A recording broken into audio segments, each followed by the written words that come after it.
I am asleep, do not waken me. I tell you, kinsman, that the sort of waking dreams which my imagination spins out in what your favorite Wordsworth calls moods of my own mind are worth all the rest of my more active days.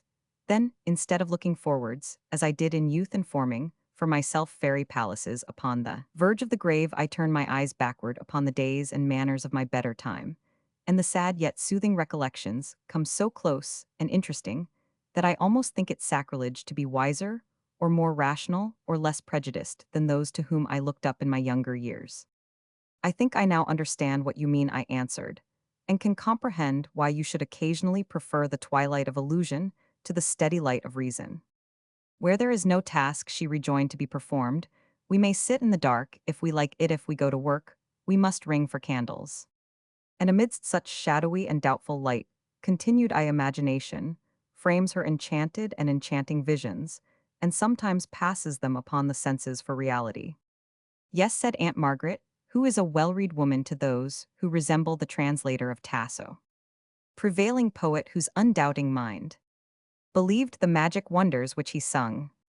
It is not required for this purpose that you should be sensible of the painful horrors which an actual belief in such prodigies inflicts. Such a belief nowadays belongs only to fools and children. It is not necessary that your ears should tingle and your complexion change like that of Theodore at the approach of the spectral huntsman. All that is indispensable for the enjoyment of the milder feeling of supernatural awe is that you should be susceptible of the slight shuddering which creeps over you when you hear a tale of terror, that well-vouched tale which the narrator, having first expressed his general disbelief of all such legendary lore, selects and produces as having something in it which he has been always obliged to give up as inexplicable. Another symptom is a momentary hesitation to look round you when the interest of the narrative is at the highest, and the third, a desire to avoid looking into a mirror when you are alone in your chamber for the evening. I mean, such are signs which indicate the crisis when a female imagination is in due temperature to enjoy a ghost story.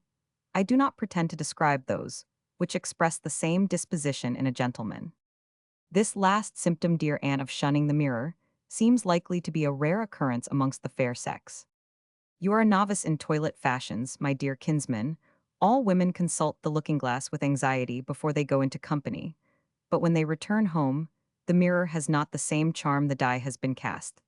Party has been successful or unsuccessful in the impression which she desired to make, but without going deeper into the mysteries of the dressing table, I will tell you that I myself, like many other honest folk, do not like to see the blank black front of a large mirror in a room dimly lighted, and where the reflection of the candle seems rather to lose itself in the deep obscurity of the glass than to be reflected back again into the apartment. That space of inky darkness seems to be a field for fancy to play her revels, and she may call up other features to meet us, instead of the reflection of our own, or as in the spells of Halloween, which we learned in childhood some unknown form, may be seen peeping over our shoulder. In short, when I am in a ghost-seeing humor, I make my handmaiden draw the green curtains over the mirror before I go into the room, so that she may have the first shock of the apparition, if there be any to be seen. But to tell you the truth, this dislike to look into a mirror in particular times and places has, I believe, its original foundation in a story which came to me by tradition from my grandmother, who was a party concerned in the scene of which I will now tell you. The Mirror. Chapter the First.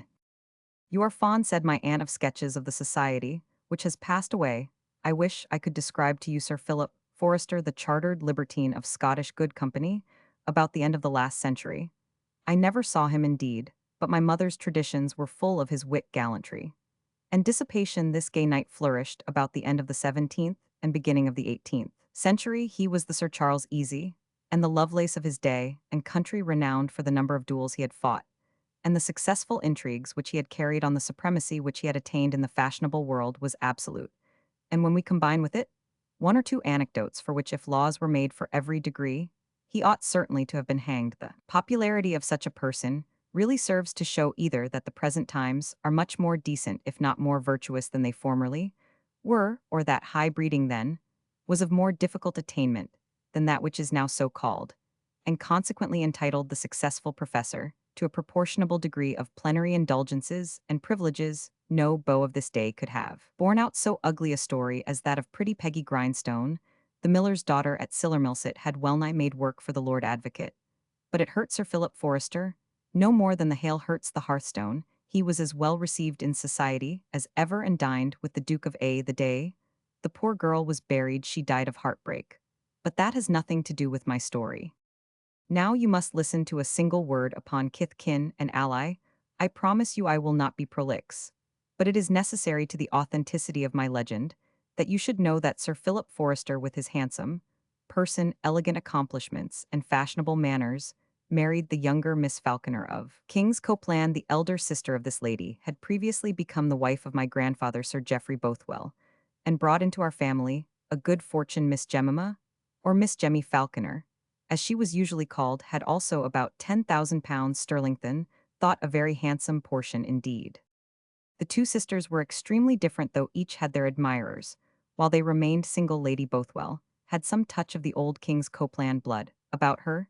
She was bold, though not to the degree of audacity, ambitious and desirous to raise her house and family, and was, as has been said, a considerable spur to my grandfather, who was otherwise an indolent man, but whom, unless he has been slandered, his lady's influence, involved in some political matters, which had been more wisely let alone. She was a woman of high principle, however, and masculine good sense, as some of her letters testify, which are still in my wainscot cabinet. Jemmy Falconer was the reverse of her sister. In every respect her understanding did not reach above the ordinary pitch, if indeed she could be said to have attained it. Her beauty, while it lasted, consisted in a great measure of delicacy of complexion and regularity of features without any peculiar force of expression. Even these charms faded under the sufferings attendant on an ill-sorted match. She was passionately attached to her husband, by whom she was treated with a callous, yet polite indifference, which to one whose heart was as tender as her judgment was weak was more painful perhaps than absolute usage. Sir Philip was a voluptuary, that is, a completely selfish egotist, whose disposition and character resembled the rapier. He wore polished, keen, and brilliant, but inflexible and unpitying as he observed carefully all the usual forms towards his lady. He had the art to deprive her even of the compassion of the world, and useless and unavailing as that may be, while actually possessed by the sufferer, it is, to a mind like Lady Forrester's, most painful to know she has it not. The tattle of society did its best to place the peccant husband above the suffering wife. Some called her a poor spiritless thing, and declared that, with a little of her sister's spirit, she might have brought to reason any Sir Philip whatsoever, were it the termagant Falconbridge himself. But the greater part of their acquaintance affected candor and saw faults on both sides, though in fact there only existed the oppressor, and the oppressed. The tone of such critics was, to be sure, no one will justify Sir Philip Forrester. But then we all know Sir Philip and Jemmy Falconer might have known what she had to expect. From the beginning, what made her set her cap at Sir Philip? He would never have looked at her if she had not thrown herself at his head, with her poor £10,000. I am sure, if it is money he wanted, she spoiled his market, I know, where Sir Philip could have done much better than if she would have. The man, could not she try to make him more comfortable at home, and have his friends oftener, and not plague him with the squalling children, and take care all was handsome and in good style about the house? I declare I think Sir Philip would have made a very domestic man with a woman who knew how to manage him. Now these fair critics, in raising their profound edifice of domestic felicity, did not recollect that the cornerstone was wanting, and that to receive good company with good cheer, the means of the banquet ought to have been furnished by Sir Philip, whose income, dilapidated as it was not equal to the display of hospitality required, and at the same time to the supply of the good knight's menus plaisirs. So, in spite of all that was so sagely suggested by female friends, Sir Philip carried his good humor everywhere abroad, and left at home a solitary mansion and a pining spouse. At length, inconvenienced in his money affairs, and tired even of the short time which he spent in his own dull house, Sir Philip Forrester determined to take a trip to the Continent, in the capacity of a volunteer. It was then common for men of fashion to do so, and our knight perhaps was of opinion that a touch of the military character, just enough to exalt, but not render pedantic his qualities as a beau garcon, was necessary to maintain possession of the elevated situation which he held in the ranks of fashion. Sir Philip's resolution threw his wife into agonies of terror, by which the worthy baronet was so much annoyed that, contrary to his wont, he took some trouble to soothe her apprehensions, and once more brought her to shed tears, in which sorrow was not altogether unmingled with pleasure. Lady Bothwell, asked as a favor Sir Philip's permission to receive her sister and her family into her own house. During his absence on the continent, Sir Philip readily assented to a proposition, which saved expense, silenced the foolish people who might have talked of a deserted wife and family, and gratified Lady Bothwell, for whom he felt some respect, as for one who often spoke to him, always with freedom and sometimes with severity, without being deterred either by his raillery or the prestige of his reputation. A day or two before Sir Philip's departure, Lady Bothwell took the liberty of asking him, in her sister's presence, the direct question which his timid wife had often desired, but never ventured to put to him. "Pray, Sir Philip, what route do you take when you reach the continent?" "I go from Leith to Helvoet by a packet with advices." "That I comprehend perfectly," said Lady Bothwell dryly. "But you do not mean to remain long at Helvoet, I presume, and I should like to know what is your next object." "You ask me, my dear lady," answered Sir Philip, "a question which I have not dared to ask myself. The answer depends on the fate of war. I shall of course go to headquarters, wherever they may happen to be for the time deliver. My letters of introduction learn as much of the noble art of war as may suffice a poor interloping amateur, and then take a glance at the sort of thing of which we read so much in the Gazette. And I trust, Sir Philip," said Lady Bothwell, "that you will remember that you are a husband and a father, and that though you think fit to indulge this military fancy, you will not let it hurry you into dangers which it is certainly unnecessary for any save professional persons to encounter." "Lady Bothwell does me too much honor," replied the adventurous knight, "in regarding such a circumstance with the slightest interest. But to soothe your flattering anxiety, I trust your ladyship will recollect that I cannot expose to hazard the venerable and paternal character which you so obligingly recommend to my protection, without putting in some peril an honest fellow called Philip Forrester, with whom I have kept company for 30 years, and with whom, though some folk consider him a coxcomb, I have not the least desire to part." "Well, Sir Philip, you are the best judge of your own affairs. I have little right to interfere, you are not my husband." "God forbid," said Sir Philip hastily, instantly adding, "however, God forbid that I should deprive my friend Sir Geoffrey of so inestimable a treasure." "But you are my sister's husband," replied the lady, "and I suppose you are aware of her present distress of mind." "If hearing of nothing else from morning to night can make me aware of it," said Sir Philip, "I should know something of the matter." "I do not pretend to reply to your wit, Sir Philip," answered Lady Bothwell, "but you must be sensible that all this distress is on account of apprehensions for your personal safety. In that case I am surprised that Lady Bothwell at least should give herself so much trouble upon so insignificant a subject. My sister's interest may account for my being anxious to learn something of Sir Philip Forrester's motions, about which otherwise I know he would not wish me to concern myself. I have a brother's safety too to be anxious for." "You mean Major Falconer, your brother, by the mother's side. What can he possibly have to do with our present agreeable conversation?" "You have had words together, Sir Philip," said Lady Bothwell. "Naturally, we are connections," replied Sir Philip, "and as such have always had the usual intercourse." "That is an evasion of the subject," answered the lady. "By words, I mean angry words on the subject of your usage of your wife." "If," replied Sir Philip Forrester, "you suppose Major Falconer simple enough to intrude his advice upon me, Lady Bothwell, in my domestic matters, you are indeed warranted in believing that I might possibly be so far displeased with the interference as to request him to reserve his advice till it was asked. And being on these terms, you are going to join the very army in which my brother Falconer is now serving." "No man knows the path of honor better than Major Falconer," said Sir Philip. "An aspirant after fame like me cannot choose a better guide than his footsteps." Lady Bothwell rose and went to the window, the tears gushing from her eyes. "And this heartless raillery," she said, "is all the consideration that is to be given to our apprehensions of a quarrel, which may bring on the most terrible consequences. Good God, of what can men's hearts be made, who can thus dally with the agony of others?" Sir Philip Forrester was moved. He laid aside the mocking tone in which he had hitherto spoken. "Dear Lady Bothwell," he said, taking her reluctant hand, "we are both wrong. You are too deeply serious. I perhaps too little. The dispute I had with Major Falconer was of no earthly consequence. Had anything occurred betwixt us that ought to have been settled par voie du fate, as we say in France, neither of us are persons that are likely to postpone such a meeting. Permit me to say that were it generally known that you or my Lady Forrester are apprehensive of such a catastrophe. It might be the very means of bringing about what would not otherwise be likely to happen. I know your good sense, lady. Bothwell, and that you will understand me when I say that really my affairs require my absence for some months. Thy Jemima cannot understand it is a perpetual recurrence of questions. Why can you not do this, or that, or the third thing? And when you have proved to her that her expedients are totally ineffectual, you have just to begin the whole round again. Now do you tell her, dear Lady Bothwell, that you are satisfied she is, you must confess, one of those persons with whom authority goes farther than reasoning do, but repose a little confidence in me, and you shall see how amply I will repay it.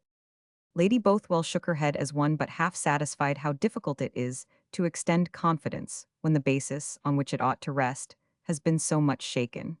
But I will do my best to make Jemima easy, and farther, I can only say that for keeping your present purpose, I hold you responsible both to God and man. Do not fear that I will deceive you, said Sir Philip. The safest conveyance to me will be through the General Post Office, Helvoetsluys, where I will take care to leave orders for forwarding my letters. As for Falconer, our only encounter will be over a bottle of Burgundy, so make yourself perfectly easy on his score. Lady Bothwell could not make herself easy, yet she was sensible that her sister hurt her own cause, by taking on, as the maidservants call it, too vehemently, and by showing before every stranger by manner, and sometimes by words, also a dissatisfaction with her husband's journey that was sure to come to his ears, and equally certain to displease him. But there was no help for this domestic dissension, which ended only with the day of separation.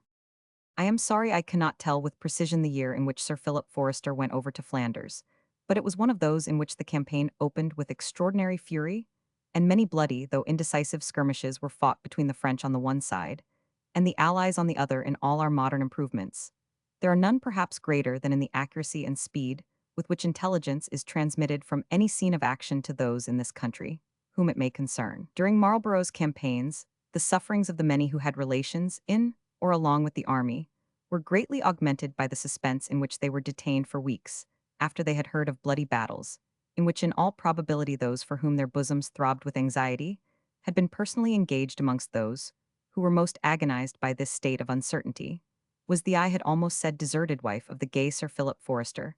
A single letter had informed her of his arrival on the continent. No others were received. One notice occurred in the newspapers, in which volunteer Sir Philip Forrester was mentioned as having been entrusted with a dangerous reconnaissance, which he had executed with the greatest courage, dexterity, and intelligence, and received the thanks of the commanding officer. The sense of his having acquired distinction brought a momentary glow into the lady's pale cheek, but it was instantly lost in ashen whiteness at the recollection of his danger. After this they had no news whatever, neither from Sir Philip nor even from their brother Falconer. The case of Lady Forrester was not indeed different from that of hundreds in the same situation, but a feeble mind is necessarily an irritable one, and the suspense which some bear with constitutional indifference or philosophical resignation, and some with a disposition to believe and hope the best, was intolerable to Lady Forrester, at once solitary and sensitive, low-spirited and devoid of strength of mind, whether natural or acquired. Chapter the Second. As she received no farther news of Sir Philip, whether directly or indirectly, his unfortunate lady began now to feel a sort of consolation, even in those careless habits which had so often given her pain. He is so thoughtless, she repeated 100 times a day to her sister. He never writes when things are going on smoothly. It is his way. Had anything happened, he would have informed us. Lady Bothwell listened to her sister, without attempting to console her. Probably, she might be of opinion that even the worst intelligence which could be received from Flanders might not be without some touch of consolation, and that the Dowager Lady Forrester, if so she was doomed to be called, might have a source of happiness. Unknown to the wife of the gayest and finest gentleman in Scotland, this conviction became stronger, as they learned from inquiries made at headquarters that Sir Philip was no longer with the army, though whether he had been taken or slain in some of those skirmishes, which were perpetually occurring, and in which he loved to distinguish himself, or whether he had, for some unknown reason or capricious change of mind, voluntarily left the service, none of his countrymen in the camp of the Allies could form even a conjecture. Meantime, his creditors at home became clamorous, entered into possession of big property, and threatened his person should he be rash enough to return to Scotland. These additional disadvantages aggravated Lady Bothwell's displeasure against the fugitive husband, while her sister saw nothing in any of them save what tended to increase her grief for the absence of him, whom her imagination now represented as it had before marriage gallant, gay, and affectionate. About this period there appeared in Edinburgh a man of singular appearance and pretensions. He was commonly called the Paduan Doctor. From having received his education at that famous university, he was supposed to possess some rare receipts in medicine, with which it was affirmed he had wrought remarkable cures.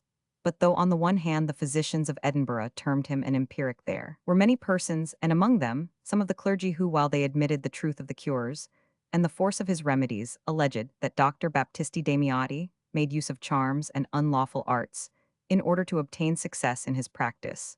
The resorting to him was even solemnly preached against as a seeking of health from idols and a trusting to the help which was to come from Egypt. But the protection which the Paduan doctor received from some friends of interest and consequence enabled him to set these imputations at defiance, and to assume, even in the city of Edinburgh, famed as it was for abhorrence of witches and necromancers, the dangerous character of an expounder of futurity. It was at length rumored that for a certain gratification, which of course was not an inconsiderable one, Dr. Baptisti Damiati could tell the fate of the absent, and even show his visitors the personal form of their absent friends, and the action in which they were engaged at the moment. This rumor came to the ears of Lady Forrester, who had reached that pitch of mental agony in which the sufferer will do anything or endure anything that suspense may be converted into certainty. Gentle and timid in most cases, her state of mind made her equally obstinate and reckless, and it was with no small surprise and alarm that her sister Lady Bothwell heard her express a resolution to visit this man of art, and learn from him the fate of her husband. Lady Bothwell remonstrated on the improbability that such pretensions as those of this foreigner could be founded on anything but imposture. "I care not," said the deserted wife, "what degree of ridicule I may incur if there be any one chance out of 100 that I may obtain some certainty of my husband's fate.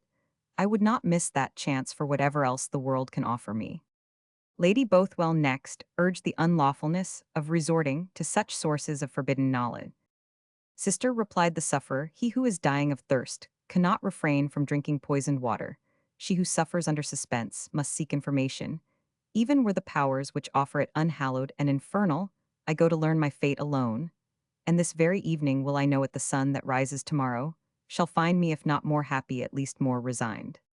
"Sister," said Lady Bothwell, "if you are determined upon this wild step, you shall not go alone. If this man be an impostor, you may be too much agitated by your feelings to detect his villainy, if which I cannot believe there be any truth in what he pretends. You shall not be exposed alone to a communication of so extraordinary a nature. I will go with you, if indeed you determine to go, but yet reconsider your project and renounce inquiries, which cannot be prosecuted without guilt and perhaps without danger." Lady Forrester threw herself into her sister's arms, and clasping her to her bosom, thanked her 100 times for the offer of her company, while she declined with a melancholy gesture the friendly advice with which it was accompanied. When the hour of twilight arrived, which was the period when the Paduan doctor was understood to receive the visits of those who came to consult with him, two ladies left their apartments in the Cannon Gate of Edinburgh, having their dress arranged like that of women of an inferior description, and their plaids disposed around their faces, as they were worn by the same class, for in those days of aristocracy, the quality of the wearer was generally indicated by the manner in which her plaid was disposed as well as by the fineness of its texture. It was Lady Bothwell who had suggested this species of disguise, partly to avoid observation, as they should go to the conjurer's house, and partly in order to make trial of his penetration by appearing before him in a feigned character. Lady Forrester's servant of tried fidelity had been employed by her to propitiate the doctor by a suitable fee, and a story intimating that a soldier's wife desired to know the fate of her husband, a subject upon which in all probability the sage was very frequently consulted. To the last moment, when the palace clock struck 8, Lady Bothwell earnestly watched her sister in hopes that she might retreat from her rash undertaking. But as mildness and even timidity is capable at times of vehement and fixed purposes, she found Lady Forrester resolutely unmoved, and determined, when the moment of departure arrived, ill satisfied with the expedition, but determined not to leave her sister at such a crisis. Lady Bothwell accompanied Lady Forrester through more than one obscure street, and Lane the servant walking before and acting as their guide. At length he suddenly turned into a narrow court, and knocked at an arched door, which seemed to belong to a building of some antiquity. It opened, though no one appeared to act as porter, and the servant, stepping aside from the entrance, motioned the ladies to enter. They had no sooner done so than it shut and excluded their guide. The two ladies found themselves in a small vestibule, illuminated by a dim lamp, and having, when the door was closed, no communication with the external light or air. The door of an inner apartment, partly open, was at the farther side of the vestibule. "We must not hesitate now, Jemima," said Lady Bothwell, and walked forwards into the inner room, where, surrounded by books, maps, philosophical utensils, and other implements of peculiar shape and appearance, they found the man of art. There was nothing very peculiar in the Italian's appearance. He had the dark complexion and marked features of his country, seemed about 50 years old, and was handsomely, but plainly dressed in a full suit of black clothes, which was then the universal costume of the medical profession. Large waxlights in silver sconces illuminated the apartment, which was reasonably furnished. He rose as the ladies entered, and notwithstanding the inferiority of their dress, received them with the marked respect due to their quality, and which foreigners are usually punctilious in rendering to those to whom such honors are due. Lady Bothwell endeavored to maintain her proposed incognito, and as the doctor ushered them to the upper end of the room, made a motion declining his courtesy as unfitted for their condition. "We are poor people, sir," she said, "only my sister's distress has brought us to consult your worship whether—" He smiled as he interrupted her. "I am aware, madam, of your sister's distress, and its cause. I am aware also that I am honored with a visit from two ladies of the highest consideration, Lady Bothwell and Lady Forrester. If I could not distinguish them from the class of society, which their present dress would indicate, there would be small possibility of my being able to gratify them by giving the information which they come to seek." "I can easily understand," said Lady Bothwell. "Pardon my boldness to interrupt you, milady," cried the Italian. "Your ladyship was about to say that you could easily understand that I had got possession of your names by means of your domestic. But in thinking so you do injustice to the fidelity of your servant, and I may add to the skill of one who is also not less your humble servant, Baptisti Damiati." "I have no intention to do either, sir," said Lady Bothwell, maintaining a tone of composure, though somewhat surprised. "But the situation is something new to me. If you know who we are, you also know, sir, what brought us here."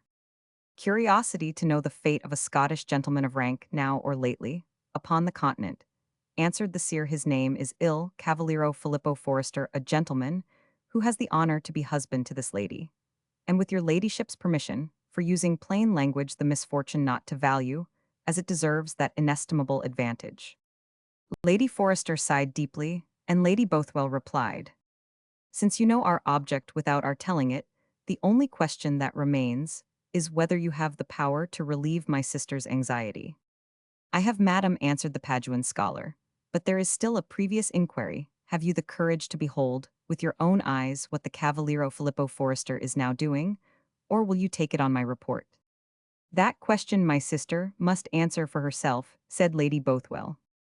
"With my own eyes will I endure to see whatever you have power to show me," said Lady Forrester, with the same determined spirit which had stimulated her, since her resolution was taken upon this subject. "There may be danger in it, if gold can compensate the risk," said Lady Forrester, taking out her purse. "I do not such things for the purpose of gain," answered the foreigner. "I dare not turn my art to such a purpose. If I take the gold of the wealthy, it is but to bestow it on the poor, nor do I ever accept more than the sum I have already received from your servant. Put up your purse, madam, an adept needs not your gold."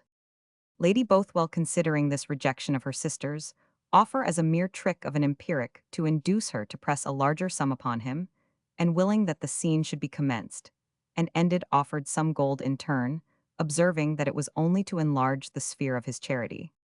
"Let Lady Bothwell enlarge the sphere of her own charity," said the Paduan, "not merely in giving of alms, in which I know she is not deficient, but in judging the character of others. And let her oblige Baptisti Damiati by believing him honest, till she shall discover him to be a knave. Do not be surprised, madam, if I speak in answer to your thoughts rather than your expressions, and tell me once more whether you have courage to look on what I am prepared to show."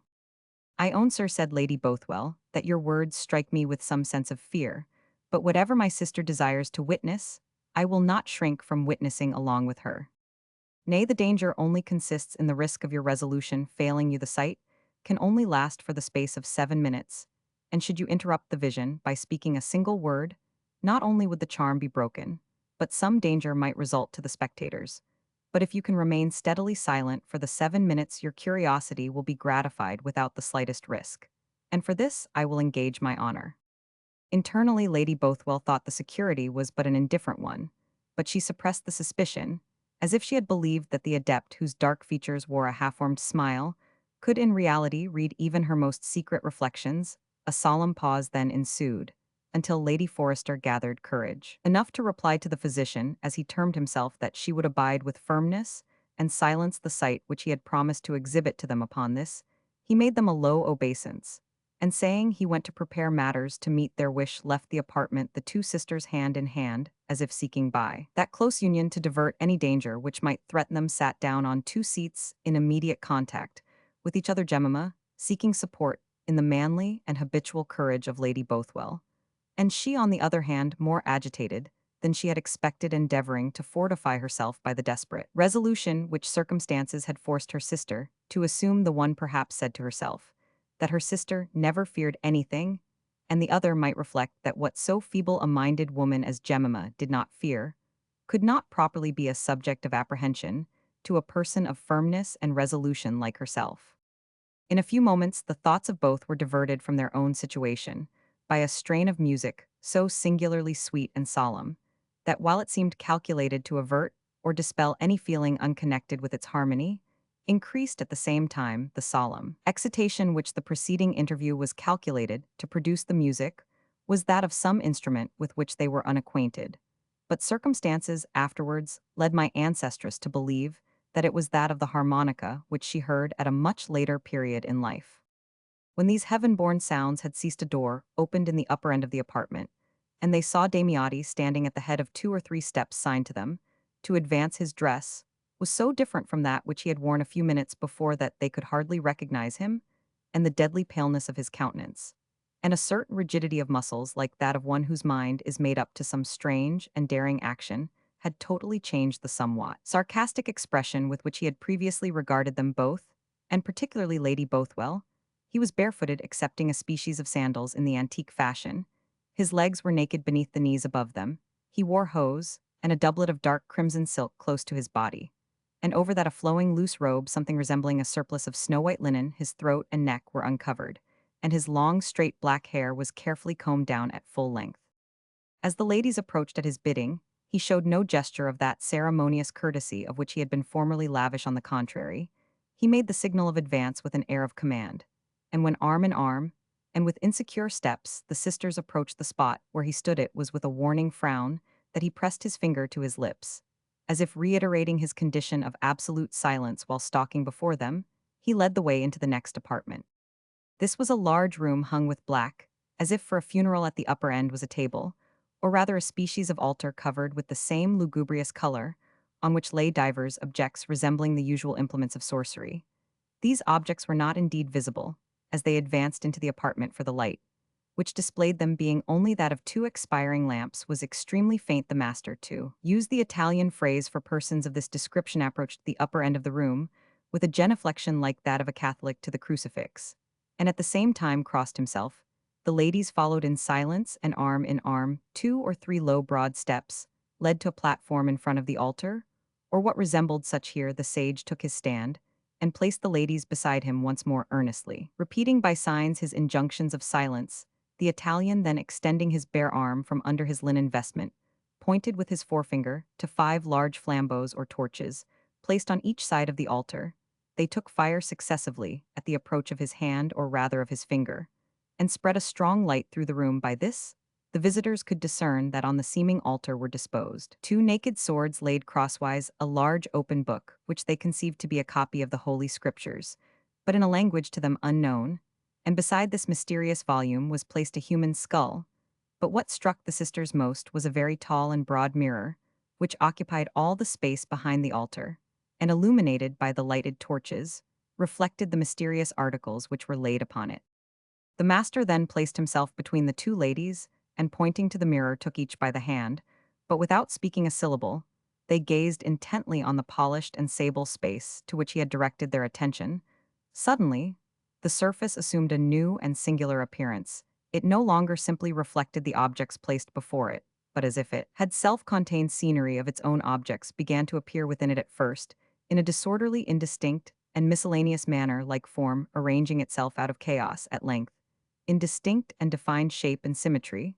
It was thus that, after some shifting of light and darkness over the face of the wonderful glass, a long perspective of arches and columns began to arrange itself on its sides, and a vaulted roof on the upper part of it, till after many oscillations, the whole vision gained a fixed and stationary appearance, representing the interior of a foreign church. The pillars were stately and hung with scutcheons, the arches were lofty and magnificent, the floor was lettered with funeral inscriptions, but there were no separate shrines, no images, no display of chalice or crucifix on the altar. It was therefore a Protestant church upon the continent. A clergyman dressed in the Geneva gown, and band stood by the communion table, and with the Bible opened before him and his clerk awaiting in the background, seemed prepared to perform some service of the church to which he belonged. At length there entered the middle aisle of the building a numerous party, which appeared to be a bridal one, as a lady and gentleman walked first hand in hand, followed by a large concourse of persons of both sexes gaily, nay, richly attired. The bride, whose features they could distinctly see, seemed not more than 16 years old, and extremely beautiful. The bridegroom, for some seconds, moved rather with his shoulder towards them, and his face averted, but his elegance of form and step struck the sisters at once with the same apprehension as he turned his face suddenly. He was frightfully realized, and they saw in the gay bridegroom before them Sir Philip Forrester. His wife uttered an imperfect exclamation at the sound of which the whole scene stirred, and seemed to separate. "I could compare it to nothing," said Lady Bothwell, while recounting the wonderful tale, "but to the dispersion of the reflection, offered by a deep and calm pool, when a stone is suddenly cast into it, and the shadows become dissipated and broken." The master pressed both the ladies' hands severely as if to remind them of their promise and of the danger which they incurred. The exclamation died away on Lady Forrester's tongue without attaining perfect utterance, and the scene in the glass, after the fluctuation of a minute again, resumed to the eye its former appearance of a real scene existing within the mirror, as if represented in a picture, save that the figures were movable instead of being stationary. The representation of Sir Philip Forrester, now distinctly visible in form and feature, was seen to lead on towards the clergyman that beautiful girl, who advanced at once with diffidence, and with a species of affectionate pride in the meantime, and just as the clergyman had arranged the bridal company before him, and seemed about to commence the service, another group of persons, of whom 2 or 3 were officers, entered the church. They moved at first forward, as though they came to witness the bridal ceremony, but suddenly one of the officers, whose back was towards the spectators, detached himself from his companions, and rushed hastily towards the marriage party, when the whole of them turned towards him, as if attracted by some exclamation which had accompanied his advance. Suddenly the intruder drew his sword, the bridegroom unsheathed his own, and made towards him. Swords were also drawn by other individuals, both of the marriage party and of those who had last entered. They fell into a sort of confusion, the clergyman and some elder and graver persons, laboring apparently to keep the peace, while the hotter spirits on both sides brandished their weapons. But now, the period of brief space during which the soothsayer, as he pretended, was permitted to exhibit his art, was arrived. The fumes again mixed together, and dissolved gradually from observation. The vaults and columns of the church rolled asunder and disappeared, and the front of the mirror reflected nothing save the blazing torches and the melancholy apparatus placed on the altar or table before it. The doctor led the ladies, who greatly required his support, into the apartment, from whence they came, where wine essences and other means of restoring suspended animation had been provided during his absence. He motioned them to chairs, which they occupied in silence, Lady Forrester, in particular, wringing her hands and casting her eyes up to heaven, but without speaking a word, as if the spell had been still before her eyes. "And what we have seen is even now acting," said Lady Bothwell, collecting herself with difficulty. "That," answered Baptisti Damiotti, "I cannot justly or with certainty say, but it is either now acting, or has been acted during a short space before this. It is the last remarkable transaction in which the Cavalier Forrester has been engaged."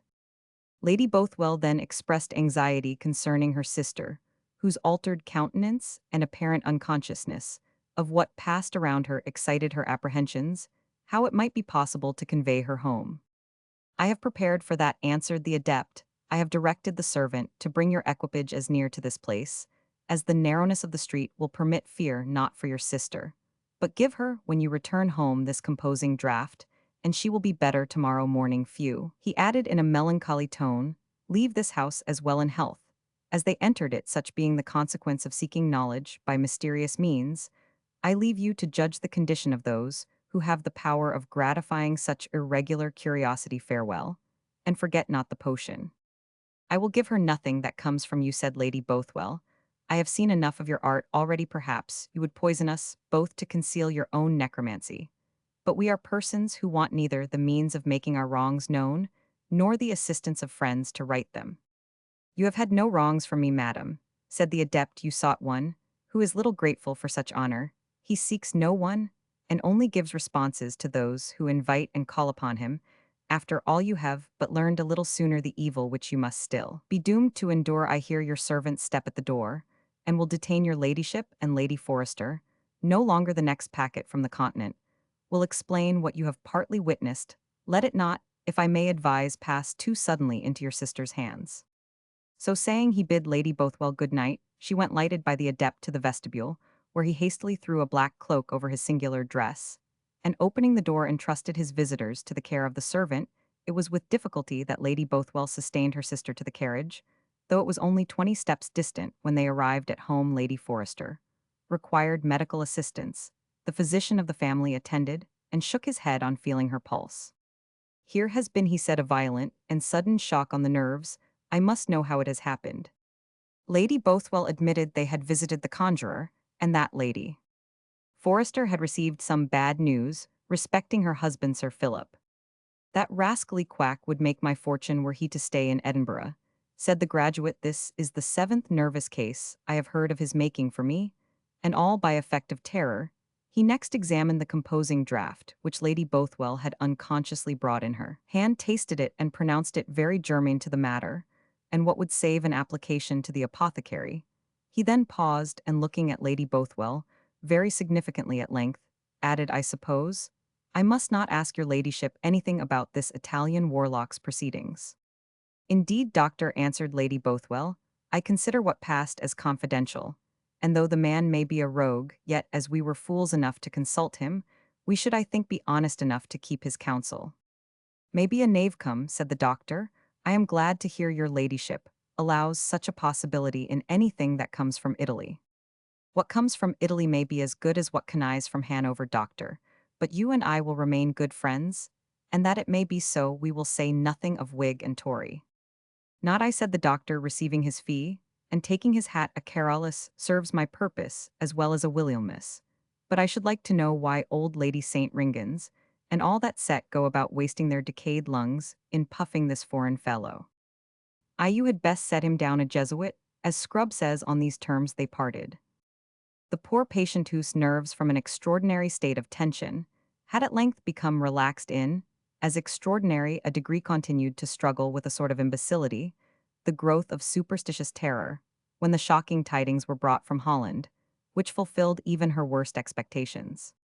They were sent by the celebrated Earl of Stair, and contained the melancholy event of a duel betwixt Sir Philip Forrester and his wife's half-brother, Captain Falconer of the Scotch Dutch, as they were then called, in which the latter had been killed. The cause of quarrel rendered the incident still more shocking. It seemed that Sir Philip had left the army suddenly, in consequence of being unable to pay a very considerable sum which he had lost to another volunteer at play.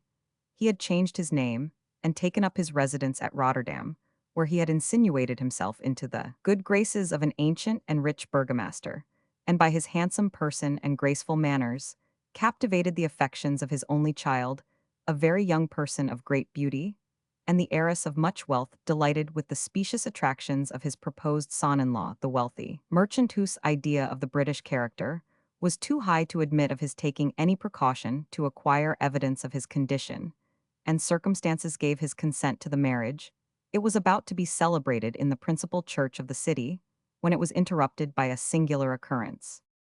Captain Falconer, having been detached to Rotterdam to bring up a part of the brigade of Scottish auxiliaries, who were in quarters there, a person of consideration in the town, to whom he had been formerly known, proposed to him, for amusement, to go to the High Church to see a countryman of his own married to the daughter of a wealthy burgomaster. Captain Falconer went accordingly accompanied by his Dutch acquaintance, with a party of his friends, and 2 or 3 officers of the Scotch brigade. His astonishment may be conceived when he saw his own brother-in-law, a married man, on the point of leading to the altar the innocent and beautiful creature upon whom he was about to practice a base and unmanly deceit. He proclaimed his villainy on the spot, and the marriage was interrupted, of course, but against the opinion of more thinking men, who considered Sir Philip Forster as having thrown himself out of the rank of men of honor. Captain Falconer admitted him to the privilege of such, accepted a challenge from him, and in the rencounter received a mortal wound. Such are the ways of heaven, mysterious in our eyes. Lady Forrester never recovered the shock of this dismal intelligence. And did this tragedy, said I, take place exactly at the time when the scene in the mirror was exhibited? It is hard to be obliged to maim one story, answered my aunt, but to speak the truth, it happened some days sooner than the apparition was exhibited.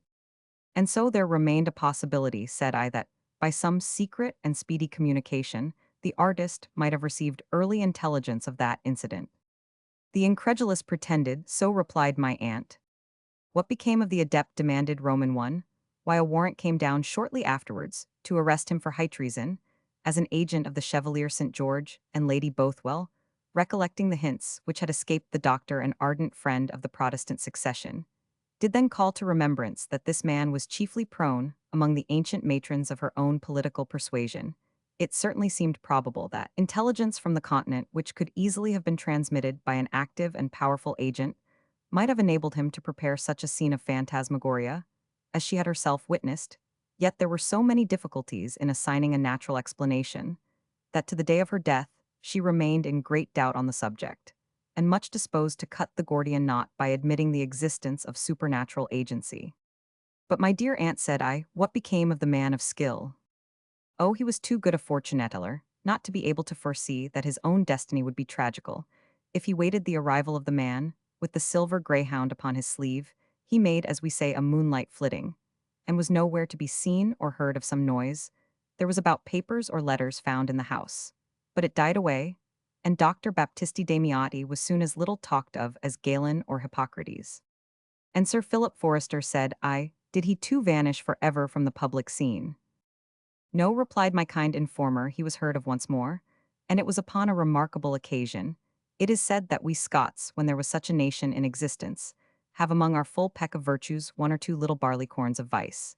In particular, it is alleged that we rarely forgive and never forget any injuries received, that we used to make an idol of our resentment, as poor Lady Constance did of her grief, and are addicted, as Burns says, to nursing our wrath to keep it warm. Lady Bothwell was not without this feeling, and I believe nothing would ever, scarce the restoration of the Stuart line, could have happened so delicious to her feelings as an opportunity of being revenged on Sir Philip Forrester for the deep and double injury which had deprived her of a sister and of a brother, but nothing of him was heard or known till many a year had passed away. At length it was on a Fasterns e'en Shrovetide assembly, at which the whole fashion of Edinburgh attended full and frequent, and when Lady Bothwell had a seat amongst the lady patronesses, that one of the attendants on the company whispered into her ear that a gentleman wished to speak with her in private. In private, and in an assembly room, must be mad, tell him to call upon me tomorrow morning. I said so, my lady, answered the man, but he desired me to give you this paper. She undid the billet, which was curiously folded, and sealed. It only bore the words, on business of life and death, written in a hand which she had never seen before. Suddenly it occurred to her that it might concern the safety of some of her political friends. She therefore followed the messenger to a small apartment where the refreshments were prepared, and from which the general company was excluded. She found an old man who, at her approach, rose up and bowed profoundly. His appearance indicated a broken constitution, and his dress, though sedulously rendered conforming to the etiquette of a ballroom, was worn and tarnished and hung in folds about his emaciated person. Lady Bothwell was about to feel for her purse, expecting to get rid of the supplicant at the expense of a little money, but some fear of a mistake arrested her purpose. She therefore gave the man leisure to explain himself. I have the honor to speak with the Lady Bothwell.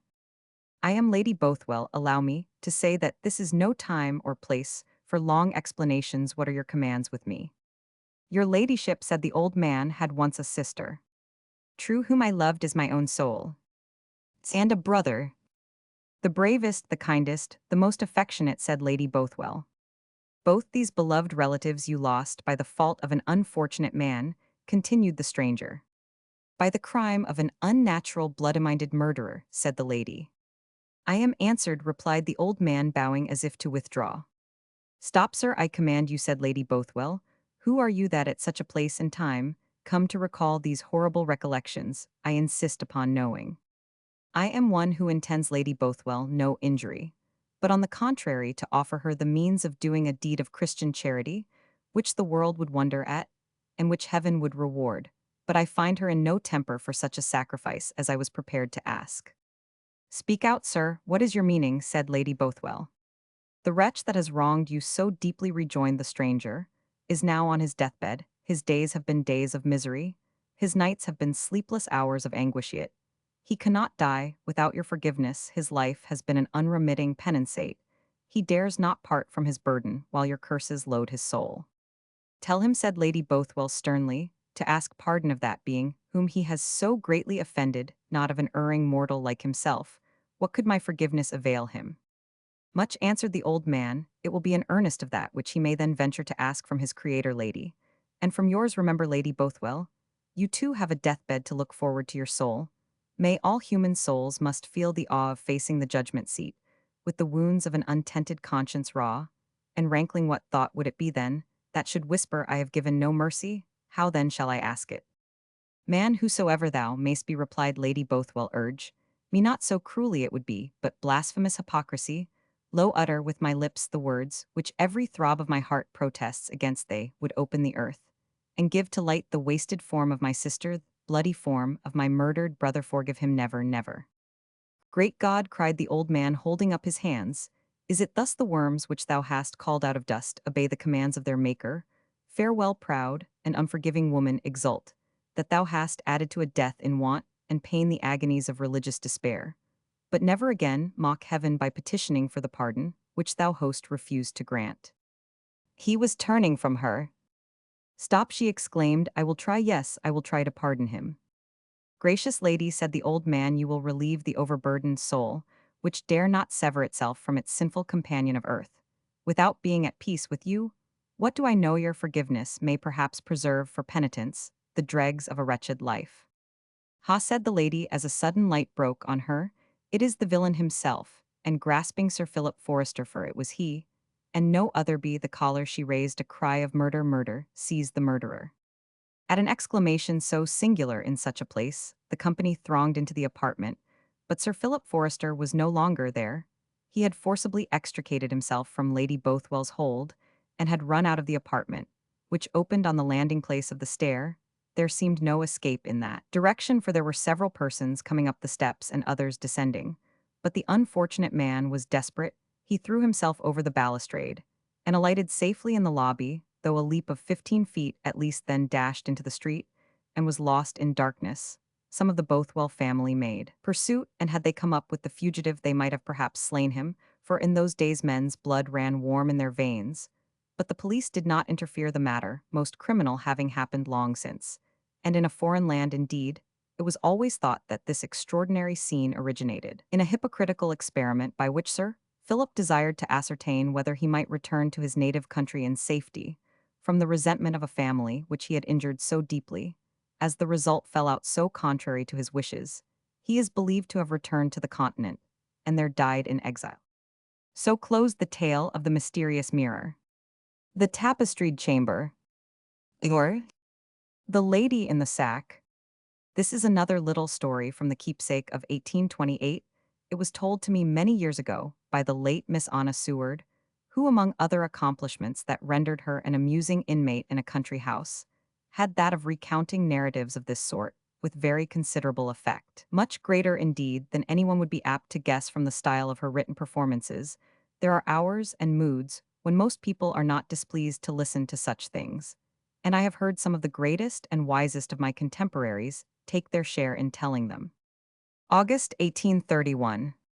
The following narrative is given from the pen, so far as memory permits, in the same character, in which it was presented to the author's ear, nor has he claimed to farther praise, or to be more deeply censured, than in proportion to the good or bad judgment which he has employed in selecting his materials, as he has studiously avoided any attempt at ornament, which might interfere with the simplicity of the tale.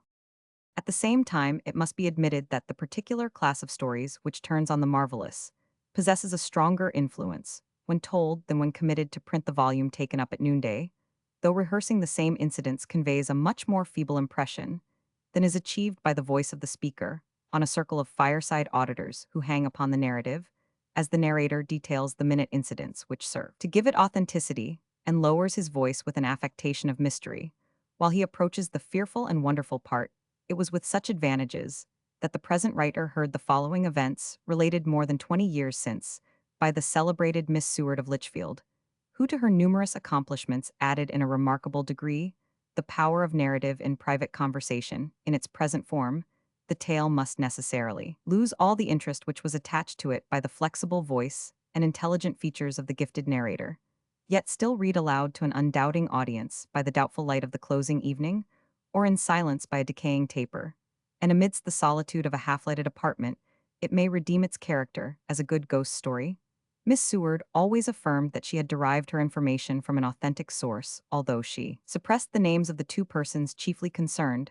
I will not avail myself of any particulars I may have since received concerning the localities of the detail, but suffer them to rest under the same general description in which they were first related to me, and for the same reason, I will not add to or diminish the narrative by any circumstances, whether more or less material, but simply rehearse as I heard it a story of supernatural terror. About the end of the American War, when the officers of Lord Cornwallis' army, which surrendered at Yorktown, and others who had been made prisoners during the impolitic and ill-fated controversy, were returning to their own country, to relate their adventures and repose themselves after their fatigues, there was amongst them a general officer, to whom Miss S. gave the name of Brown, but merely as I understood to save the inconvenience of introducing a nameless agent in the narrative. He was an officer of merit, as well as a gentleman of high consideration for family and attainments. Some business had carried General Brown upon a tour through the western counties, when in the conclusion of a morning stage, he found himself in the vicinity of a small country town, which presented a scene of uncommon beauty and of a character peculiarly English. The little town with its stately church, whose tower bore testimony to the devotion of ages long past, lay amidst pasture and cornfields of small extent, but bounded and divided with hedgerow timber of great age and size. There were few marks of modern improvement. The environs of the place intimated neither the solitude of decay nor the bustle of novelty. The houses were old, but in good repair, and the beautiful little river murmured freely on its way to the left of the town, neither restrained by a dam nor bordered by a towing path. Upon a gentle eminence, nearly a mile to the southward of the town, were seen amongst many venerable oaks and tangled thickets the turrets of a castle, as old as the wars of York and Lancaster, but which seemed to have received important alterations during the age of Elizabeth and her successors. It had not been a place of great size, but whatever accommodation it formerly afforded was, it must be supposed, still to be obtained within its walls. At least such was the inference which General Brown drew from observing the smoke arise merrily from several of the ancient wreathed and carved chimney stalks.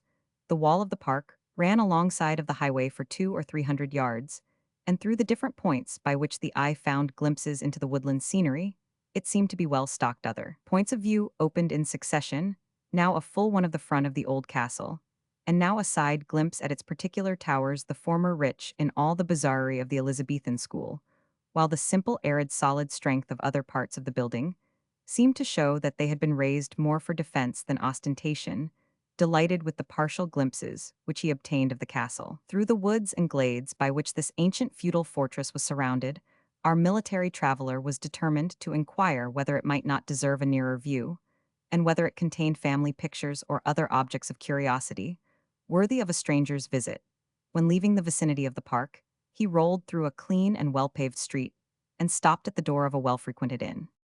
Before ordering horses to proceed on his journey, General Brown made inquiries concerning the proprietor of the chateau, which had so attracted his admiration, and was equally surprised and pleased at hearing in reply, a nobleman named whom we shall call Lord Woodville. How fortunate much of Brown's early recollections, both at school and at college, had been connected with young Woodville, whom by a few questions he now ascertained to be the same with the owner of this fair domain. He had been raised to the peerage. by the decease of his father a few months before. And as the general learned from the landlord, the term of mourning being ended, was now taking possession of his paternal estate in the jovial season of merry autumn, accompanied by a select party of friends to enjoy the sports of a country famous for game. This was delightful news to our traveler. Frank Woodville had been Richard Brown's fag at Eton, and his chosen intimate at Christ Church. Their pleasures and their tasks had been the same, and the honest soldier's heart warmed to find his early friend in possession of so delightful a residence and of an estate as the landlord assured him with a nod and a wink fully adequate to maintain and add to his dignity. Nothing was more natural than that the traveler should suspend a journey, which there was nothing to render hurried to pay a visit to an old friend under such agreeable circumstances. The fresh horses, therefore, had only the brief task of conveying the general's traveling carriage to Woodville Castle.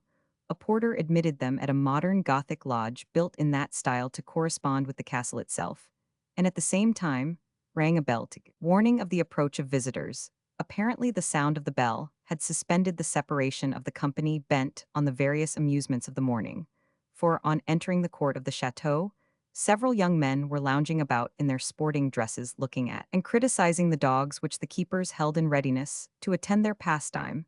As General Brown alighted, the young lord came to the gate of the hall, and for an instant gazed as at a stranger upon the countenance of his friend, on which war with its fatigues and its wounds had made a great alteration.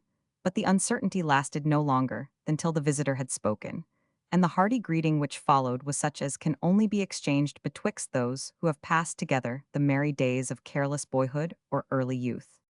"If I could have formed a wish, my dear Brown," said Lord Woodville, "it would have been to have you here of all men upon this occasion, which my friends are good enough to hold as a sort of holiday. Do not think you have been unwatched during the years you have been absent from us. I have traced you through your dangers, your triumphs, your misfortunes, and was delighted to see that, whether in victory or defeat, the name of my old friend was always distinguished with applause." The general made a suitable reply, and congratulated his friend on his new dignities and the possession of a place and domain so beautiful. "Nay, you have seen nothing of it as yet," said Lord Woodville, "and I trust you do not mean to leave us till you are better acquainted with it. It is true, I confess, that my present party is pretty large, and the old house, like other places of the kind, does not possess so much accommodation as the extent of the outward walls appears to promise. But we can give you a comfortable old-fashioned room, and I venture to suppose that your campaigns have taught you to be glad of worse quarters." The general shrugged his shoulders and laughed. "I presume," he said, "the worst apartment in your chateau is considerably superior to the old tobacco cask, in which I was fain to take up my night's lodging when I was in the bush, as the Virginians call it, with the light corps there. I lay like Diogenes himself, so delighted with my covering from the elements that I made a vain attempt to have it rolled on to my next quarters. But my commander for the time would give way to no such luxurious provision, and I took farewell of my beloved cask with tears in my eyes." "Well then, since you do not fear your quarters," said Lord Woodville, "you will stay with me a week at least of guns, dogs, fishing grods, flies, and means of sport by sea and land. We have enough, and to spare you cannot pitch on an amusement, but we will pitch on the means of pursuing it. But if you prefer the gun and pointers, I will go with you myself, and see whether you have mended your shooting since you have been amongst the Indians of the back settlements." The general gladly accepted his friendly host's proposal in all its points. After a morning of manly exercise, the company met at dinner, where it was the delight of Lord Woodville to conduce to the display of the high properties of his recovered friend, so as to recommend him to his guests, most of whom were persons of distinction. He led General Brown to speak of the scenes he had witnessed, and as every word marked alike the brave officer and the sensible man who retained possession of his cool judgment under the most imminent dangers. The company looked upon the soldier with general respect, as no one who had proved himself possessed of an uncommon portion of personal courage, that attribute of all others of which every body desires to be thought possessed. The day at Woodville Castle ended as usual in such mansions. The hospitality stopped within the limits of good order. Music, in which the young lord was a proficient, succeeded to the circulation of the bottle, cards, and billiards, for those who preferred such amusements were in readiness. But the exercise of the morning required early hours, and not long after 11 o'clock, the guests began to retire to their several apartments. The young lord himself conducted his friend General Brown to the chamber destined for him, which answered the description he had given of it being comfortable, But old-fashioned, the bed was of the massive form used in the end of the 17th century, and the curtains of faded silk, heavily trimmed with tarnished gold. But then the sheets, pillows, and blankets looked delightful to the campaigner. When he thought of his mansion, the cask, there was an air of gloom in the tapestry hangings, which with their worn-out graces curtained the walls of the little chamber, and gently undulated as the autumnal breeze found its way through the ancient lattice window, which pattered and whistled as the air gained entrance. The toilet, too, with its mirror turbaned after the manner of the beginning of the century, with a coiffure of murrey-colored silk, and its hundred strange-shaped boxes providing for arrangements, which had been obsolete for more than 50 years, had an antique, and in so far a melancholy aspect, but nothing could blaze more brightly and cheerfully than the two large wax candles, or if aught could rival them, it was the flaming bickering faggots in the chimney that sent at once their gleam and their warmth through the snug apartment, which, notwithstanding the general antiquity of its appearance, was not wanting in the least convenience that modern habits rendered either necessary or desirable.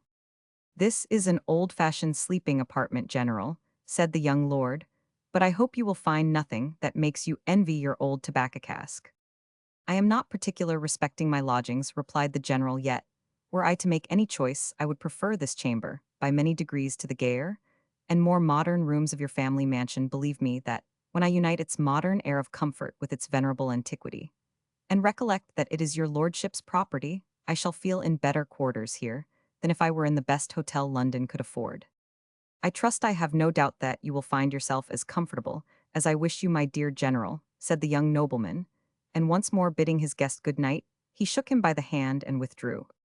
The general again looked round him, and internally congratulating himself on his return to peaceful life, the comforts of which were endeared by the recollection of the hardships and dangers he had lately sustained, undressed himself, and prepared himself for a luxurious night's rest. Here, contrary to the custom of this species of tale, we leave the general in possession of his apartment until the next morning.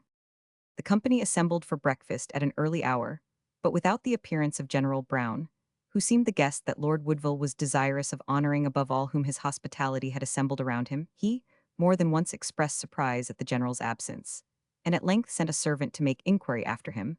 The man brought back information that General Brown had been walking abroad since an early hour of the morning, in defiance of the weather, which was misty and ungenial. "The custom of a soldier," said the young nobleman to his friends, "many of them acquire habitual vigilance, and cannot sleep after the early hour at which their duty usually commands them to be alert." Yet the explanation which Lord Woodville thus offered to the company seemed hardly satisfactory to his own mind, and it was in a fit of silence and abstraction that he awaited the return of the general. It took place near an hour after the breakfast bell had rung. He looked fatigued and feverish, his hair, the powdering and arrangement of which was at this time one of the most important occupations of a man's whole day, and marked his fashion as much as in the present time the tying of a cravat, or the want of one, was disheveled, uncurled, void of powder, and dank with dew. His clothes were huddled on with a careless negligence remarkable in a military man, whose real or supposed duties are usually held to include some attention to the toilet, and his looks were haggard and ghastly in a peculiar degree. "So you have stolen a march upon us this morning, my dear general," said Lord Woodville, "or you have not found your bed so much to your mind as I had hoped, and you seem to expect. How did you rest last night?"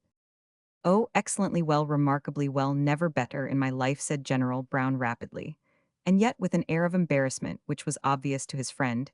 He then hastily swallowed a cup of tea, and neglecting or refusing whatever else was offered, seemed to fall into a fit of abstraction. "You will take the gun today, General," said his friend and host, but had to repeat the question twice ere he received the abrupt answer, "No, my lord, I am sorry. I cannot have the honor of spending another day with your lordship. My post horses are ordered, and will be here directly."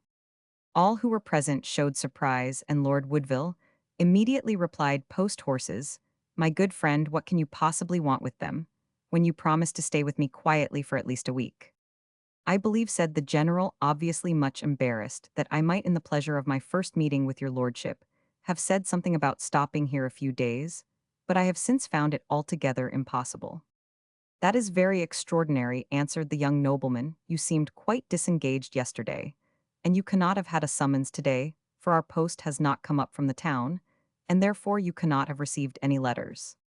General Brown, without giving any farther explanation, muttered something of indispensable business, and insisted on the absolute necessity of his departure in a manner which silenced all opposition on the part of his host, who saw that his resolution was taken, and forbore farther importunity.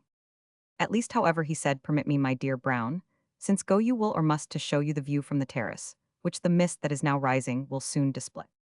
He threw open a sash window, and stepped down upon the terrace. As he spoke, the general followed him mechanically, but seemed little to attend to what his host was saying, as looking across an extended and rich prospect, he pointed out the different objects worthy of observation.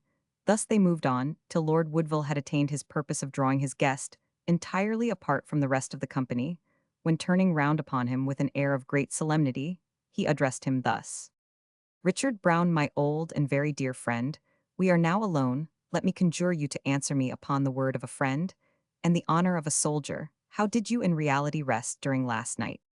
Most wretchedly indeed, my lord, answered the general in the same tone of solemnitisso, miserably, that I would not run the risk of such a second night, not only for all the lands belonging to this castle, but for all the country which I see from this elevated point of view.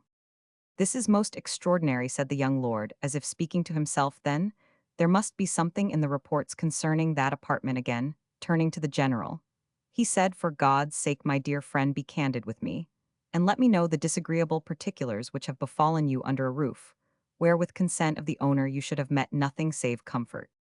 The general seemed distressed by this appeal, and paused a moment before he replied. My dear lord, he at length said, what happened to me last night is of a nature so peculiar and so unpleasant that I could hardly bring myself to detail it, even to your lordship, were it not that, independent of my wish to gratify any request of yours, I think that sincerity on my part may lead to some explanation about circumstance equally painful and mysterious. To others, the communication I am about to make might place me in the light of a weak-minded, superstitious fool, who suffered his own imagination to delude and bewilder him. But you have known me in childhood and youth, and will not suspect me of having adopted in manhood the feelings and frailties from which my early years were free. Here he paused, and his friend replied, do not doubt my perfect confidence in the truth of your communication, however strange it may be, replied Lord Woodville. I know your firmness of disposition too well to suspect you could be made the object of imposition, and am aware that your honor and your friendship will equally deter you from exaggerating whatever you may have witnessed. Well then, said the general, I will proceed with my story, as well as I can, relying upon your candor, and yet distinctly feeling that I would rather face a battery than recall to my mind the odious recollections of last night. He paused a second time, and then perceiving that Lord Woodville remained silent, and in an attitude of attention, he commenced, though not without obvious reluctance, the history of his night's adventures in the tapestried chamber. I undressed and went to bed so soon as your lordship left me yesterday evening, but the wood in the chimney, which nearly fronted my bed, blazed brightly and cheerfully, and aided by 100 exciting recollections of my childhood and youth, which had been recalled by the unexpected pleasure of meeting your lordship, prevented me from falling immediately asleep. I ought, however, to say that these reflections were all of a pleasant and agreeable kind, grounded on a sense of having, for a time, exchanged the labor, fatigues, and dangers of my profession for the enjoyments of a peaceful life, and the reunion of those friendly and affectionate ties which I had torn asunder at the rude summons of war. While such pleasing reflections were stealing over my mind, and gradually lulling me to slumber, I was suddenly aroused by a sound like that of the rustling of a silken gown, and the tapping of a pair of high-heeled shoes, as if a woman were walking in the apartment. Ere I could draw the curtain to see what the matter was, the figure of a little woman passed between the bed and the fire. The back of this form was turned to me, and I could observe from the shoulders and neck it was that of an old woman, whose dress was an old-fashioned gown, which I think ladies call a sack, that is a sort of robe completely loose in the body, but gathered into broad plaits upon the neck and shoulders, which fall down to the ground and terminate in a species of train. I thought the intrusion singular enough, but never harbored for a moment the idea that what I saw was anything more than the mortal form of some old woman about the establishment, who had a fancy to dress like her grandmother, and who, having perhaps, as your lordship mentioned, that you were rather straitened for room, been dislodged from her chamber for my accommodation, had forgotten the circumstance, and returned by 12 to her old haunt. Under this persuasion, I moved myself in bed, and coughed a little to make the intruder sensible of my being in possession of the premises. She turned slowly round. But gracious heaven, my lord, what a countenance did she display to me? There was no longer any question what she was or any thought of her being a living being upon a face which wore the fixed features of a corpse were imprinted the traces of the vilest and most hideous passions which had animated her, while she lived the body of some atrocious criminal, seemed to have been given up from the grave, and the soul restored from the penal fire, in order to form for a space a union with the ancient accomplice of its guilt. I started up in bed, and sat upright supporting myself on my palms as I gazed on this horrible spectre. The hag made, as it seemed, a single and swift stride to the bed where I lay and squatted herself down upon it, in precisely the same attitude which I had assumed in the extremity of horror, advancing her diabolical countenance within half a yard of mine, with a grin which seemed to intimate the malice and the derision of an incarnate fiend. Here General Brown stopped and wiped from his brow the cold perspiration, with which the recollection of his horrible vision had covered it. My lord, he said, I am no coward. I have been in all the mortal dangers incidental to my profession, and I may truly boast that no man ever knew Richard Brown dishonor the sword he wears, but in these horrible circumstances under the eyes, and as it seemed almost in the grasp of an incarnation of an evil spirit, all firmness forsook me, all manhood melted from me like wax in the furnace, and I felt my hair individually bristle, the current of my lifeblood ceased to flow, and I sank back in a swoon as very a victim to panic terror as ever was a village girl, or a child of 10 years old. How long I lay in this condition, I cannot pretend to guess. But I was roused by the castle clock, striking one so loud that it seemed as if it were in the very room. It was some time before I dared open my eyes, lest they should again encounter the horrible spectacle. When, however, I summoned courage to look up, she was no longer visible. My first idea was to pull my bell, wake the servants, and remove to a garret or a hayloft to be insured against a second visitation. Nay, I will confess the truth that my resolution was altered not by the shame of exposing myself, but by the fear that, as the bell-cord hung by the chimney, I might in making my way to it be again crossed by the fiendish hag who, I figured to myself, might be still lurking about some corner of the apartment. I will not pretend to describe what hot and cold fever fits tormented me for the rest of the night, through broken sleep-weary vigils, and that dubious state which forms the neutral ground between them. 100 terrible objects appeared to haunt me, but there was the great difference betwixt the vision which I have described, and those which followed, that I knew the last to be deceptions of my own fancy and overexcited nerves. Day at last appeared, and I rose from my bed ill in health, and humiliated in mind.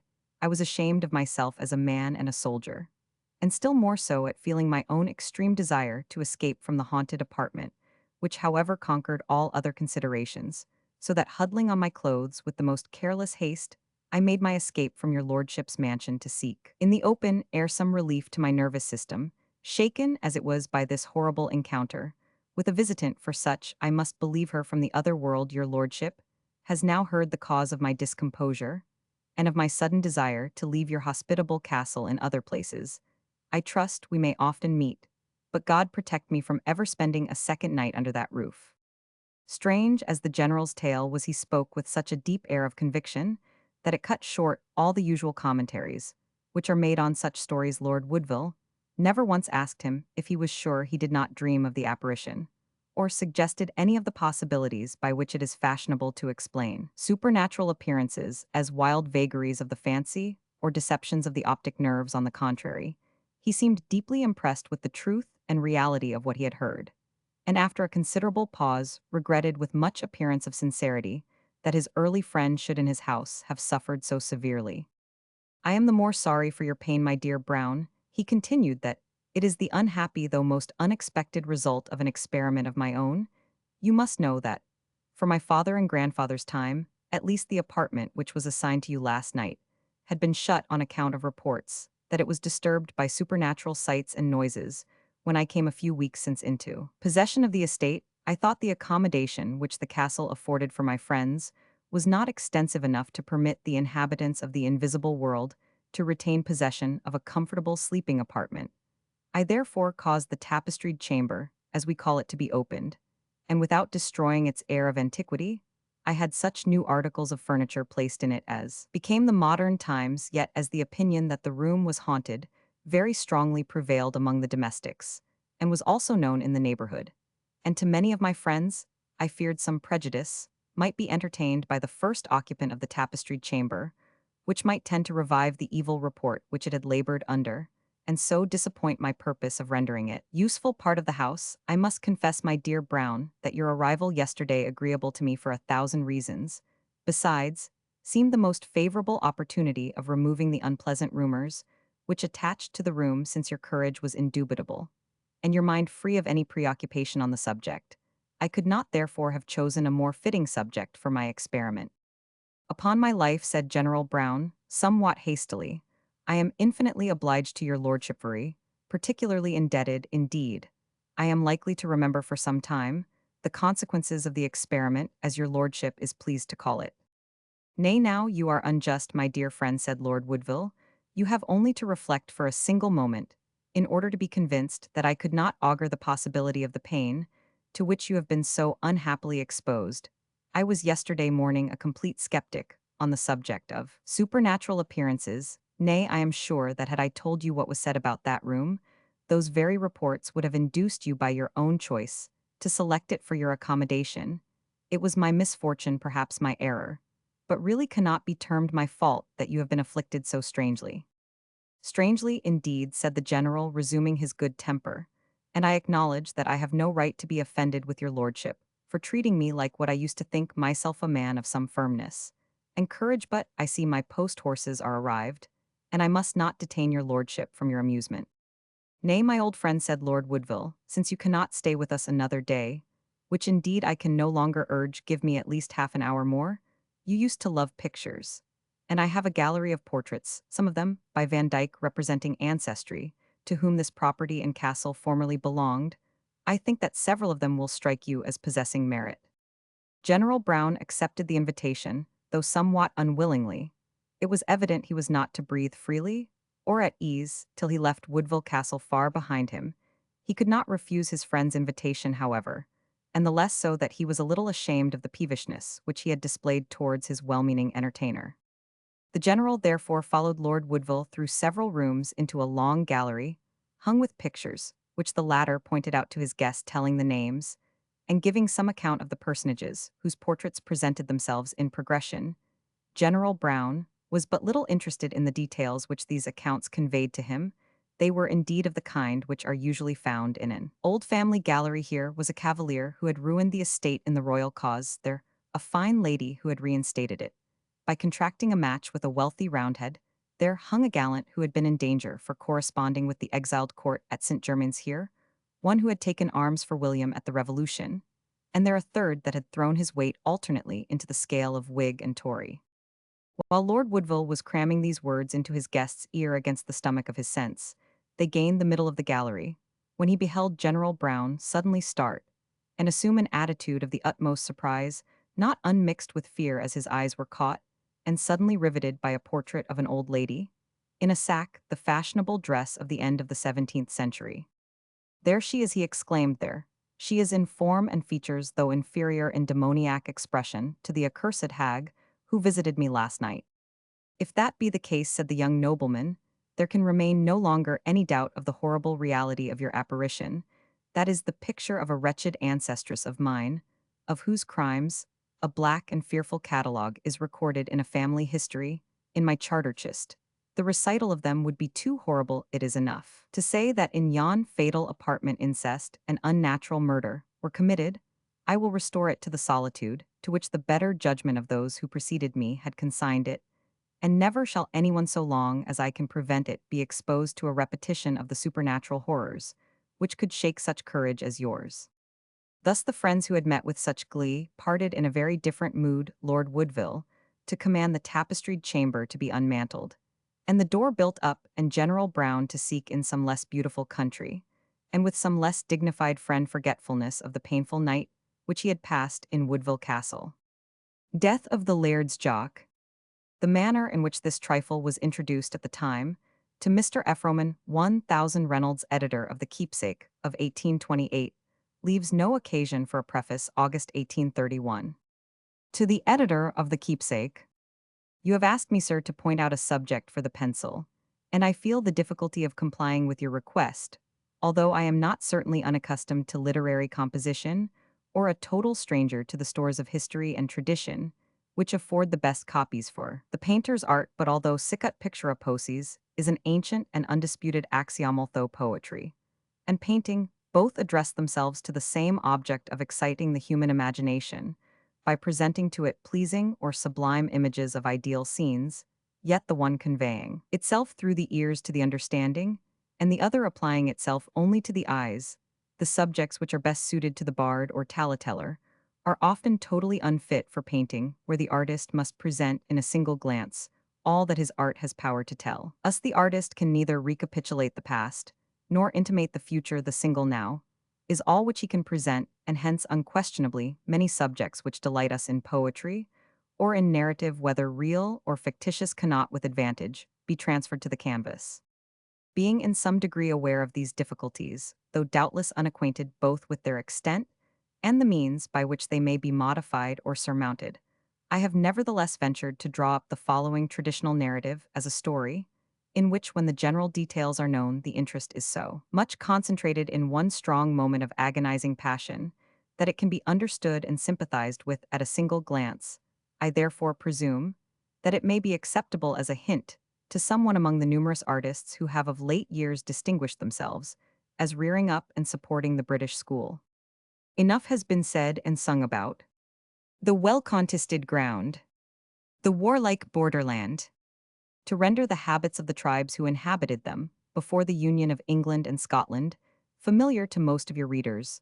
The rougher and sterner features of their character were softened by their attachment to the fine arts, from which has arisen the saying that on the frontiers every dale had its battle, and every river its song. A rude species of chivalry was in constant use, and single combats were practiced as the amusement of the few intervals of truce, which suspended the exercise of war.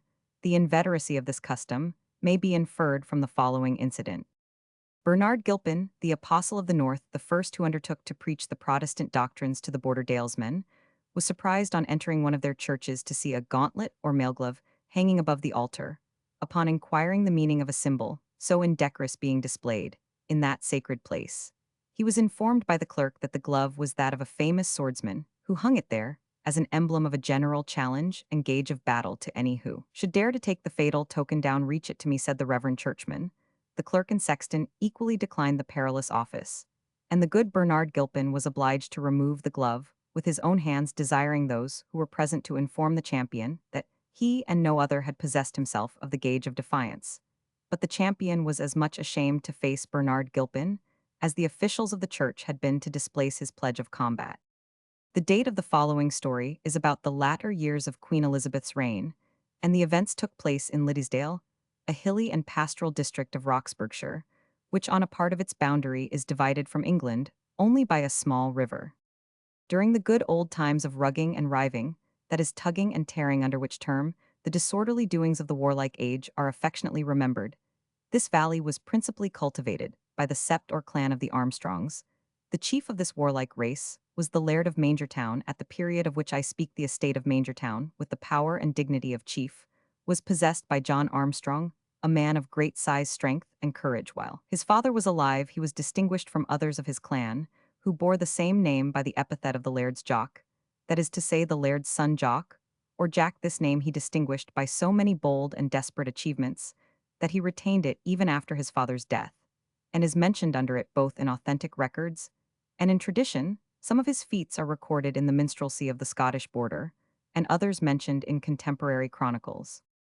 At the species of singular combat which we have described, the Laird's Jock was unrivaled, and no champion of Cumberland, Westmoreland, or Northumberland could endure the sway of the huge two-handed sword which he wielded, and which few others could even lift. This awful sword, as the common people term it, was as dear to him as Durindana or Fushberta to their respective masters, and was nearly as formidable to his enemies as those renowned falchions proved to the foes of Christendom. The weapon had been bequeathed to him by a celebrated English outlaw named Hobby Noble, who, having committed some deed for which he was in danger from justice, fled to Liddesdale, and became a follower, or rather a brother-in-arms, to the renowned Laird's Jock, till venturing into England with a small escort, a faithless guide, and with a light single-handed sword, instead of his ponderous brand, Hobby Noble, attacked by superior numbers, was made prisoner and executed.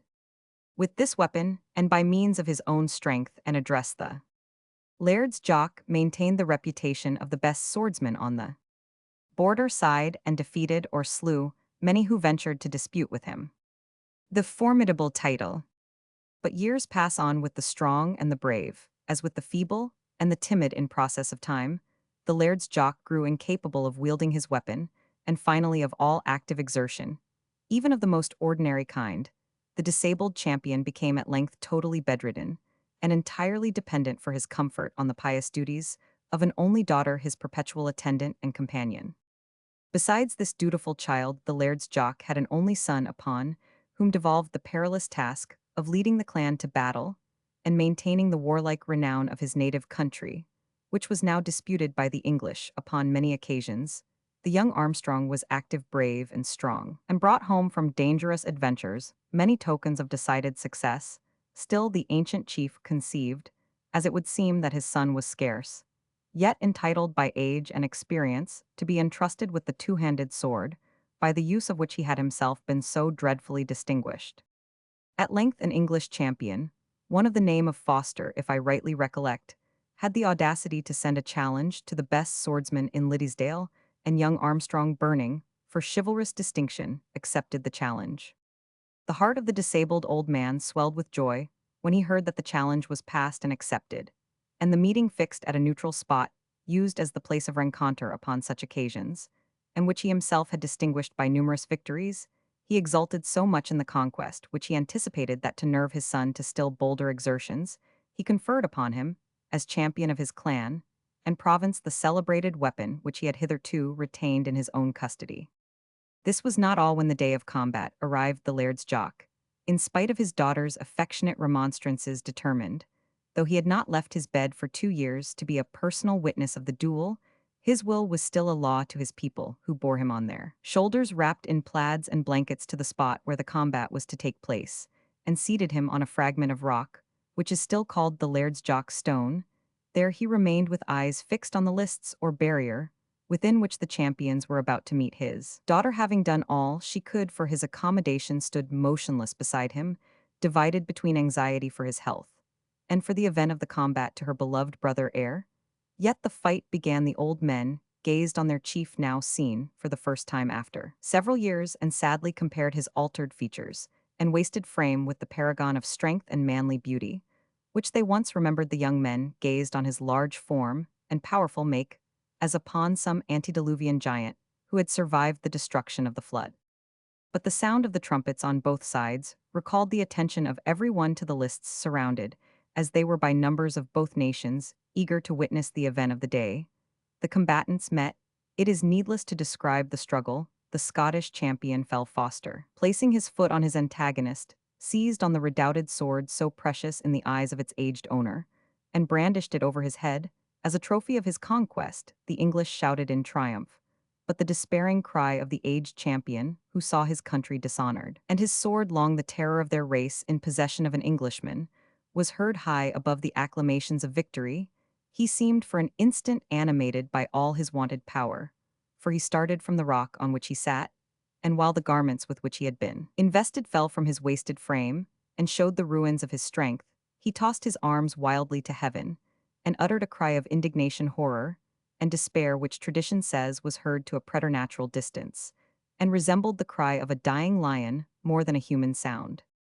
His friends received him in their arms as he sank, utterly exhausted by the effort, and bore him back to his castle in mute sorrow, while his daughter at once wept for her brother, and endeavored to mitigate and soothe the despair of her father. But this was impossible. The old man's only tie to life was rent rudely asunder, and his heart had broken with it. The death of his son had no part in his sorrow. If he thought of him at all, it was as the degenerate boy through whom the honor of his country and clan had been lost, and he died in the course of 3 days, never even mentioning his name, but pouring out uninterrupted lamentations for the loss of his sword. I conceive that the instant when the disabled chief was roused into a last exertion by the agony of the moment is favorable to the object of a painter. He might obtain the full advantage of contrasting the form of the rugged old man in the extremity of furious despair with the softness and beauty of the female form. The fatal field might be thrown into perspective, so as to give full effect to these two principal figures, and with the single explanation that the piece represented a soldier beholding his son slain, and the honor of his country. Lost, the picture would be sufficiently intelligible at the first glance. If it was thought necessary to show more clearly the nature of the conflict, it might be indicated by the pennon of St. George being displayed at one end of the lists, and that of St. Andrew at the other. I remain, sir, your obedient servant, the author of Waverley. End of the Waverley novels.